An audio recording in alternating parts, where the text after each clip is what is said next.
Disclaimer, the sole purpose of this video is purely for entertainment, no bashing.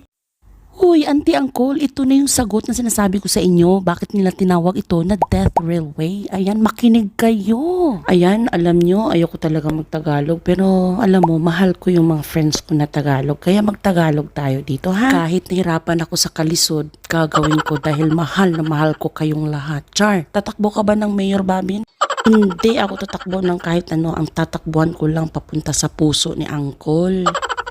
Ja, dikilig ka, Kol. Ang mata.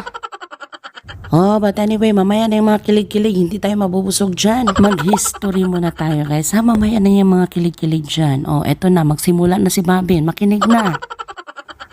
Yung original name nito, guys, alam nyo ba, no? Thailand-Burma Railway. Pero, mas kilala siya sa Death Railway. Dahil nung World War II, itong mga Japanese na mga uncle ninyo, ayan, kumuha sila ng mga prisoners na healthy, malulusog, para gawing laborers to support this war effort. Babin, healthy pala yung kinuha. Bakit namatay? Ayan, magandang tanong yan, pero ito yung mga dahilan na nabasa ko, ha. Lack of hygiene, my goodness, pag hindi ka mahilig sa ligo or hindi ka mahilig magpunas o kahit ano dyan, ikamamatay mo yan, kaya maligo ka na.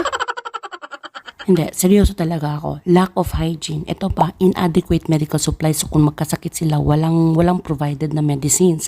Tapos, regular beating of Japanese guard. Ayan, palagi silang sinasaktan. Pag hindi maayos yung trabaho, sinasaktan sila. Guys, advertisement muna tayo, ha, dito. Naghahanap ako, guys, ng puti. Hanap na dira, day. Alright, so this is Inday. Her name is Inday. From Philippines. From where are you guys? New Zealand. New Zealand. Okay, nice meeting you. Thank you. Okay. All right, right back at you. Have a good Ayan, sana maging masaya ka sa paghahanap mo, Inday. Dalawa talaga yung sa kanya, pero okay lang yan. Sa kanya na yan kasi may uncle naman ako eh. Hey guys, okay, balik na tayo. Pero alam nyo ba kung ano talaga yung kinamatay nila, guys?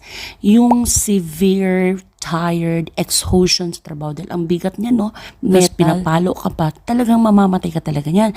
Tapos dysentery. Kahit may severe diarrhea na sila, walang mga medical support. Tapos infection. Tapos malnutrition. Ayan. So, di ba ang sakit ng treatment na natanggap nila, guys? They're really suffering that much. But anyway, hindi lang naman talaga itong ibang lahi na nakatanggap ng ganitong klaseng treatment. Kahit naman tayo mga Pilipino, meron din tayong natanggap na ganyang klaseng treatment from these people. But anyway, and it's part of our history. So to my next vlog, guys, saan sila nakatira while they're doing this labor? Masashock po kayo for my next vlog. So kapit lang mga besh. God bless everyone and always remember, ingat!